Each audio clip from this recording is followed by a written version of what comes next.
Aimables téléspectateurs, merci pour votre fidélité à Star 21 TV, la télévision du 21e siècle. Bienvenue dans votre émission Starcom, une émission qui vous permet de décrypter, d'analyser, de comprendre l'actualité sociopolitique. Aujourd'hui, on s'intéresse aux questions minières en Guinée, notamment au méga projet pour les blocs 1 et 2 de Simandou, un contrat bénéficié par la société minière de Bokeh SMB Winning. Pour en parler, nous avons comme invité M. Iboun Conté, journaliste. M. Conté, bonjour et merci d'avoir répondu à notre invitation. Bonjour, chers confrères, et puis bonjour à vos millions d'auditeurs et téléspectateurs. Alors, on s'intéresse justement au projet qu'a bénéficié ou que vient de bénéficier la société, la SMB Winning. Est-ce qu'on peut avoir une idée sur le contenu de ce projet, de ce contrat? Quel est votre avis là-dessus? Bon, écoutez, moi je refuse d'user de la langue de bois. Oui. Je voudrais dire qu'il faut déplorer le fait que le document, le projet de convention a été géré en catimini par les pouvoirs publics et que la société civile, la branche de la société civile présente dans le secteur extractif n'a pas été associée au processus d'élaboration de cette convention. Oui. Et qu'il faut reconnaître que le processus de la chaîne de valeur n'a pas été aussi respecté, parce que vous savez, il faut pas privilégier le processus de la chaîne de valeur quand il s'agit d'une convention. Mais après que je sache, jusqu'à date, là, il n'y a pas eu d'abord un débat ouvert là-dessus. Vous savez, il y a eu tellement il y a eu tellement de volatilité dans la gestion de ce processus-là. Les sociétés minières ont contracté une première fois avec l'État guinéen, on a remis ce contrat en cause, d'autres sont venus contracter avec le même État. Il y a eu même une société chinoise qui a contracté avec l'État, il y a eu plus un projet de financement de plus de 20 milliards de dollars, on s'est déporté devant le barreau de Paris. Donc il faut reconnaître que c'est un dossier qui est plein de zones d'ombre, de telle sorte que à vouloir s'intéresser à ça, là, si vous ne prenez pas assez de patience, vous essayez de vous faire, j'ai dit une fois encore, il y a une grande opacité qui plane au-dessus de ce projet-là. Alors, M. Conté, justement parlant des attentes, beaucoup d'attentes, puisque quand le contrat a été ficelé, la plupart des observateurs ont salué justement ce contrat qui a été signé entre la SMB et l'État guinéen. Mais l'inquiétude, c'est que nous savons que la SMB est spécialiste justement de la bauxite et non du fer. Oui, allô? Voilà. Donc, j'ai dit une fois encore que les gens n'ont pas été associés par exemple, il fallait au moins consulter les populations des zones qui devaient être impactées par le projet. Et même quand vous allez aujourd'hui vous intéresser au journal officiel, vous ne verrez pas ce projet de convention dans le journal officiel. Oui. Et vous allez remarquer que la société qui a hérité ce projet du Mont Simandou là, c'est la société minière de Bokeh. Oui. Et quand vous creusez à l'intérieur, vous verrez le fils du président. Dans ce dossier-là, et remarquez-vous, c'est après 3 ans de travaux d'exploitation que la société minière de Bokeh évolue avec un projet, avec un permis de recherche, alors que la société était à la phase d'exploitation des gisements de bauxite de Bokeh. Donc, ce n'est qu'après 2 ans, 3 ans, après les prises de position de la société civile, que cette société a accepté de procéder à l'étude d'impact sociaux et environnementaux sur le site d'exploitation. C'est après ça qu'il y a eu un plan de compensation.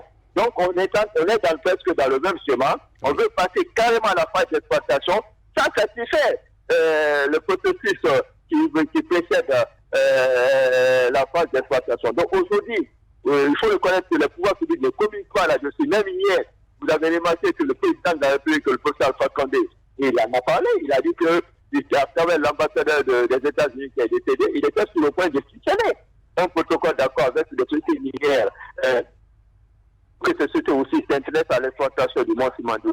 Donc, il faut reconnaître que actuellement, à cause du Covid-19, là, il y a la mobilité des acteurs de la société civile qui est réduite. Il y a le comité de pilotage qui s'occupe des questions de gouvernance dans le secteur extractif aussi, qui est actuellement arrêté. Donc, actuellement, il faut reconnaître que nous sommes dans une situation d'opacité généralisée. Et personne ne sait le contenu contenu de ce projet de convention, parce que même la 9e législature n'a pas encore été saisie officiellement par ce projet de convention, parce que moi, il y a 2 jours de cela, j'étais à la nouvelle commission des mines de l'Assemblée nationale pour le demander est-ce que je peux avoir le document de projet de convention de la société minière de Bokeh a signé avec l'État guinéen. Le président de la commission m'a dit de revenir. Je vais revenir la semaine prochaine, mais il faudrait d'abord qu'on se procure de ce document-là pour savoir les articulations de ce projet de convention. Mais d'abord, du côté du ministère des Mines, on dit qu'on ne peut pas faire le fait des ressources naturelles, mais écoutez, il faut reconnaître qu'on n'est pas contre l'exploitation des mines de notre pays, parce que nous n'avons pas de capacité ni financière ni technologique d'exploiter les ressources du sous-sol de notre pays. On est d'accord là-dessus, mais il faudrait qu'il y ait un processus inclusif et transparent quand il s'agit de céder une partie du territoire national. Cela même est maintenu, cela même est mentionné dans l'article 21 de la Constitution du 7 mai 2020, même la Constitution controversée qui a été soumise au référendum le 21 mars, cela est mentionné déjà. Les ressources du sol et du sous-sol de la Guinée appartiennent au peuple de Guinée et l'État les met en œuvre au profit du seul peuple souverain de Guinée. Donc, il y a un problème. Il y a un problème général. Il faudrait qu'aujourd'hui, moi, j'ai peur que ce qui s'est passé à Zogota, j'ai peur que la même chose qui s'est passé à Zogota et Poparatou, j'ai peur que la même chose n'arrive quand on va augmenter la part d'exploitation, parce que les populations ne sont au courant de rien. Il n'y a pas une étude d'impact social et environnemental, il n'y a pas de mécanisme de compensation des populations qui vont être impactées. Et il faut reconnaître aussi, il y a une bonne partie qui abrite des réserves placées sous le patrimoine mondial de l'humanité. Donc il y a tout ce. Moi je pense qu'on est jusque dans une phase de chantage. L'État ne va pas franchir le Rubicon, on ne va pas franchir la ligne rouge. On veut juste peut-être faire des levées de fonds, mais on n'est pas prêt à faire l'exploitation parce que les payeurs n'ont pas été satisfaits jusqu'à date. Oui. Alors, Monsieur Conte, vous aimez beaucoup de doutes par rapport justement au respect du cahier des charges. Mais aujourd'hui, le contrat étant ficelé en termes d'avantages, est-ce que quels sont les avantages de ce projet pour l'État guinéen et le citoyen surtout lambda? Bon, moi, franchement, si ça ne tenait qu'à moi, mon cher frère, si ça ne tenait qu'à moi, je préférerais qu'on diffère l'exploitation justement du Mont-Simani, parce qu'aujourd'hui, quand vous regardez le coût des ressources, le coût des matières premières au niveau international, vous allez vous rendre compte qu'actuellement, là, le coût de ces matières premières est en chute libre, compte tenu de la récession économique internationale que le coronavirus a entraîné au niveau international. Donc, toutes les activités sont au ralenti. Aujourd'hui, quand vous prenez le coût de la bauxite sur le marché mondial, vous êtes autour de $35 la tonne de bauxite, alors que c'était $50 avant la crise. Aujourd'hui, le fer qui était presque à $100 la tonne est retombé à moins de $50. Donc, écoutez, moi, je pense que si ça ne tenait qu'à moi, si j'avais franchement une décision, je dirais maintenant, politique dans ce pays, si j'étais inscrit à puissance de lui, j'allais souscrire à ça. Parce que ce qu'on est en train de faire, on est en train de brader des ressources qui vont faire l'objet de combatifs au niveau international. Aujourd'hui, dans tous les pays du monde, là, quand vous regardez aujourd'hui, la plupart des pays ont utilisé leurs réserves en fer. Nous, on a 20 milliards de tonnes de fer en réserve, 40 milliards de tonnes de bauxite en réserve. Si ça ne tenait qu'à moi, allez maintenant à l'exploitation du fer, on va brader. Parce que si vous voyez que Rio Tinto, jusqu'à présent, ne veut pas aller dans l'exploitation, parce que Rio Tinto vise les années 2025, parce qu'à partir des années 2025, on va être à plus de $100 la tonne du fer. Actuellement, on est à moins de $50 et le cycle là, la bauxite est à moins de 35.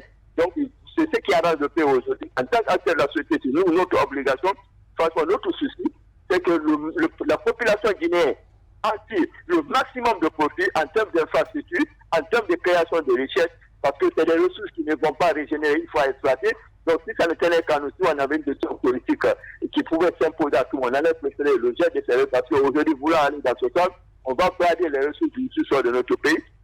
Et après, dans 1 an, 2 ans plus tard, on n'a que nos yeux pour pleurer. Moi, je pense qu'aujourd'hui, il faut s'asseoir à ça, parce qu'actuellement, quand vous prenez une préfecture comme Bokeh, il y a plus de 14 sociétés minières qui sont en phase d'exploitation. Vous prenez la préfecture de Bokeh, vous en avez 3 ou 4. Je pense qu'aujourd'hui, la seule ressource qui nous reste aujourd'hui, qui peut vous permettre au pays d'être quitté au niveau des pays émergents, je crois que c'est le faire. Après, dans 2 ans, dans 3 ans, je vous dis encore, il y aura une sorte de remontée spectaculaire du fer sur le marché mondial. Mais allez vous dire, l'exploitation, c'est plaquer, cette ressource qui va être combative. Il n'y a pas de puissance internationale dans Alors, Monsieur Conte, justement, autre inquiétude, nous savons que, disons, la SMB est spécialisée dans le domaine de la bauxite et non dans le domaine du fer. Est-ce que vous n'avez pas de doute par rapport justement à la qualité ou à l'exploitation de ce jugement? Moi, si ça ne tient qu'à moi, aujourd'hui, je voudrais donner juste un exemple de quelque chose qui me fait mal, me donne l'opportunité de parler de cela. Prenez aujourd'hui la société de Global Corporation. Quand vous prenez la société Alumina Global Corporation, au niveau de la préfecture de Bokeh, avec le fonds des Émirats Arabes Unis, vous vous rendez compte que dans leur convention de base, il a été dit que cette société vient pour transformer l'aluminium en aluminium à Bokeh là-bas. Donc c'est ça la convention de base. Mais aujourd'hui, quand vous regardez ce qui se passe à Bokeh, cette société est rentrée carrément en compétition avec la CBG en transportant la bauxite brute vers les Émirats Arabes Unis. Et puis la société minière de Bokeh ne va pas dans le sens de transformer la matière brute là en produit semi-fini et en produit fini. Donc elle est également dans l'exploitation de la terre avec tout ce que cela comme potentialité, avec tout ce que cela comme impact négatif sur l'environnement. Donc comment voulez-vous que jusqu'à date, quand vous prenez le rapport UP, vous allez vous rendre compte qu'un certain nombre de contraintes liées à la fiscalité minière, cette société ne satisfaisait pas. Il y a 2 ans de cela que cette société a commencé à payer toutes les taxes liées à l'exploitation minière. Il y a 2 ans, alors que la société avait fait 1 an, 2 ans, 3 ans, 4 ans d'exploitation, alors que la société n'avait qu'un permis de recherche. Donc il y a eu déjà une première violation. Donc aujourd'hui, si cette société qui n'a pas fait ses preuves à Bokeh, avec tout ce que cette société a eu comme impact, la préfecture de Bokeh, jusqu'à présent, la dernière fois, il y a eu un mort. La population de Kamsa s'est soulevée parce qu'il y a un manque d'électricité. Oui. Vous allez aujourd'hui dans la ville de Bokeh, vous avez l'impression que vous êtes dans une ville sinistrée, où vous avez les nids de poules, les nids d'éléphants, vous voyez les jeunes qui sont autour d'une tasse de thé, des bars de café, tout ça sont remplis de jeunes qui se vrai. Donc franchement, je crois que comme cette société n'a pas fait ce preuve dans la préfecture de Bokeh, il faut lui donner tout un jugement de fait qui va faire l'objet de convoitise. Moi je dis une fois encore, la technologie dans ce sens-là appartiennent aux Occidentaux et aux Nord-Américains. Je préférerais que les sociétés nord-américaines, par exemple Alcan, même d'autres sociétés comme Alcoa, je préfère que ces sociétés-là héritent d'un tel marché, mais on a l'impression que les pouvoirs publics sont en train de faire du shopping parce que les pouvoirs publics ne sont pas prêts à satisfaire aux exigences de ces multinationales qui ont fait leur preuve ailleurs, qui sont cotées dans les grandes bourses de Toronto et de Londres. Cette société minière de Bokeh vérifiée sur les marchés boursiers de Londres et de Toronto, vous voyez le compte que cette société n'est même pas cotée dans ces différentes bourses. Une société qui n'est pas cotée dans ces 2 bourses de réputation mondiale et planétaire ne peut pas prétendre répondre aux attentes des populations. Je crois qu'il faut qu'on cesse de se lever dans ce pays, il faut qu'on cesse de se masquer dans ce pays. Regardez un pays comme la Guinée. Il y a plus d'un demi-siècle d'exploitation de nos ressources du sol. Regardez, tout est prioritaire. Nous n'avons pas des infrastructures de télécommunications routières, nous n'avons pas un habitat décent. Les Guinéens ne mangent pas leur faim. Et jusqu'à présent, regardez, nous avons le truc le plus faible. Nous avons le pays le plus faible de l'Afrique de l'Ouest. À quoi ça nous a servi d'avoir toutes les ressources? Je crois qu'il faut qu'on réfléchisse. Oui. Alors, et qu'on soit des partenaires franchement efficaces, disposant des technologies et des capitaux très très consistants là, pour leur donner nos ressources, pour que, une fois que ce sujet passe, qu'on puisse régler tous nos problèmes. Mais aujourd'hui, ce qui est en train d'être fait, je crois que ça va avoir les mêmes conséquences que ce qu'on est en train de vivre dans la préfecture de Bokeh. Alors, Monsieur Conte, gardez la ligne avec vous. On vous revient dans un instant. Nous allons vous proposer un reportage réalisé par la rédaction politique de Stade 21 TV. On se retrouve pour la dernière partie de cet entretien. C'est la semaine dernière que l'État guinéen a signé la convention d'exploitation des blocs 1 et 2 de Simandou avec la SMB.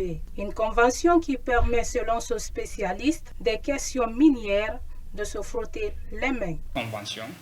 Et formellement, il faut dire que déjà c'est quelque chose qu'on peut apprécier dans la mesure où c'est une manière encore d'accroître les investissements étrangers directs dans notre pays.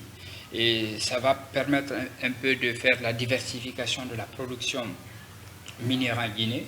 C'est-à-dire, vous savez que plus de la moitié de la production minière de la Guinée est axée sur la bauxite. Donc nous allons reprendre la production du fer qu'on avait entamé en 2012, malheureusement qui s'est arrêté avec le projet Forikaria Guinée-Maïni. Depuis 2010, l'État a signé plusieurs contrats miniers dans le cadre de l'exploitation des ressources minières en Guinée. Face à cette situation, Amadouba invite les autorités à mettre l'accent sur le respect du code de l'environnement. L'impact écologique sera énorme.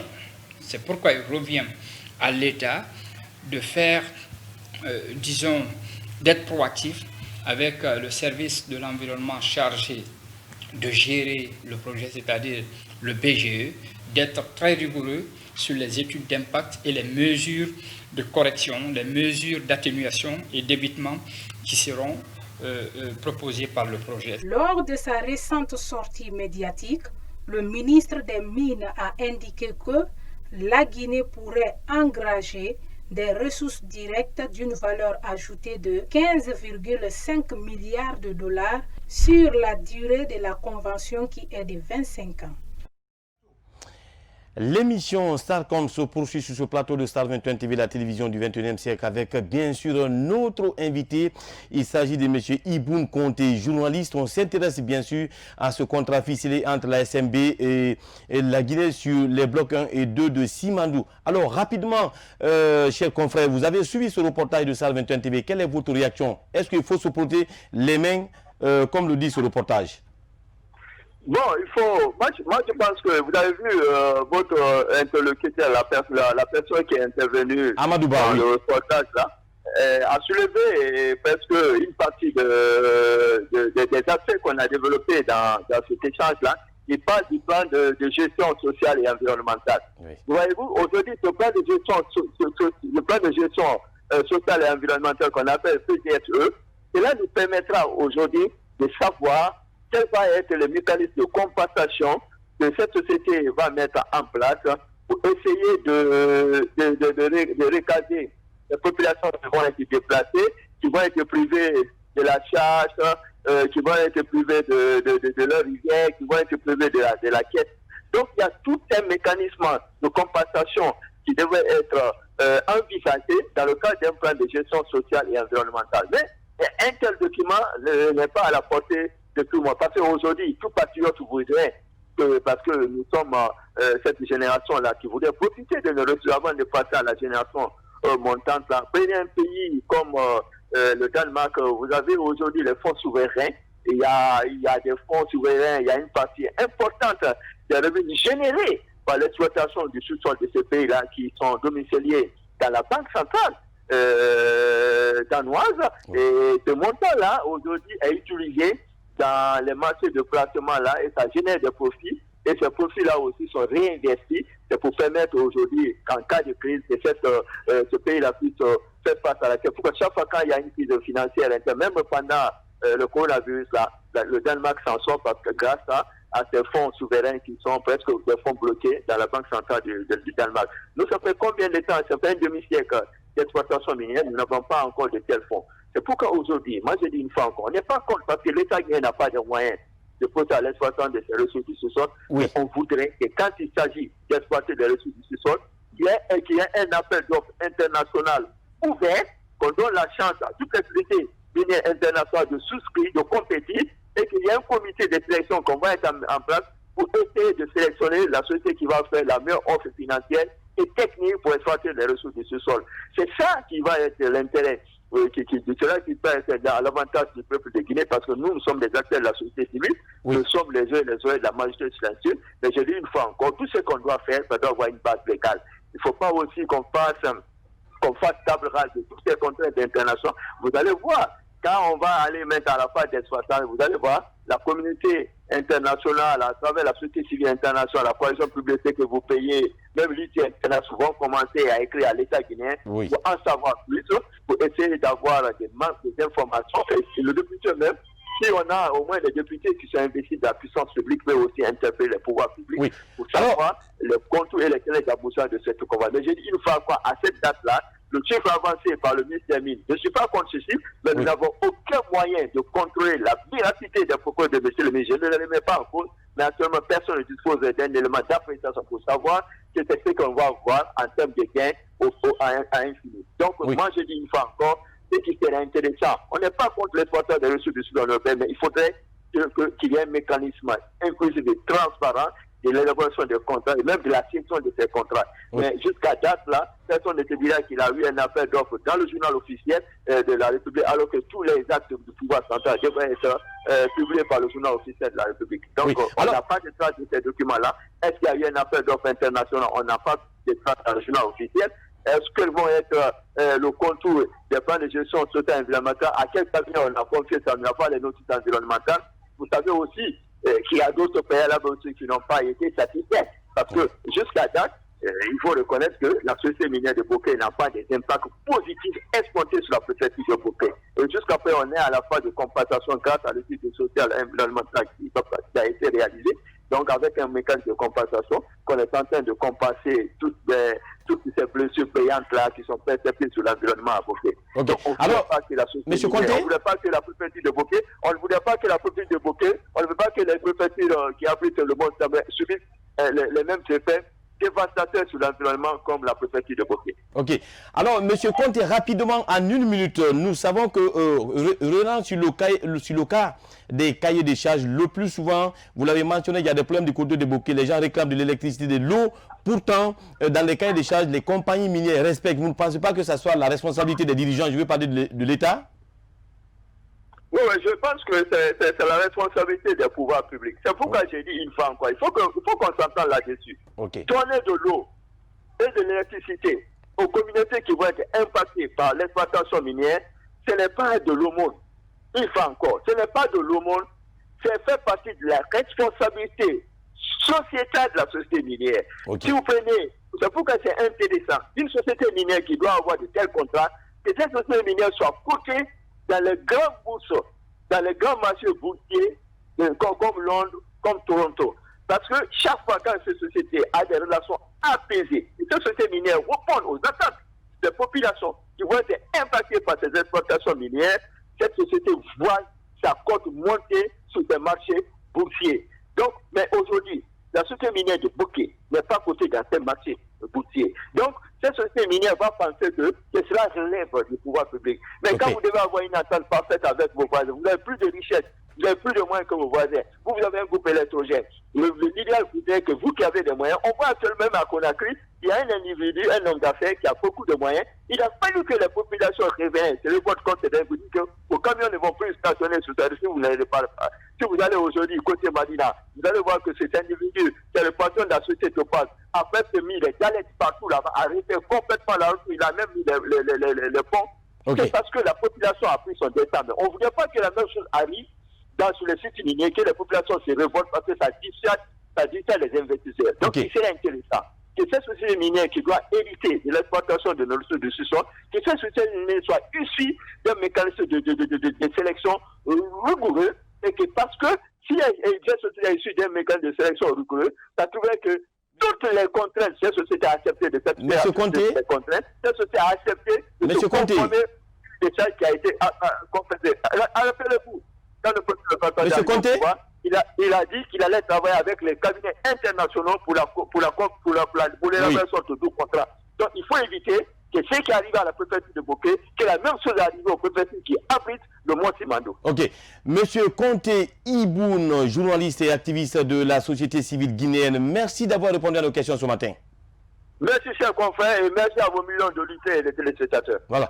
Nous vous souhaitons une excellente suite de programme en compagnie, bien sûr, de Star 21 TV, la télévision du 21e siècle. Ainsi prend fin cette émission, aimable téléspectateurs. Comme vous l'avez constaté, on avait comme invité M. Iboun Conté, journaliste et activiste de la société civile guinéenne. Nous vous souhaitons une excellente suite de programme en compagnie de Star 21 TV, la télévision du 21e siècle. À bientôt.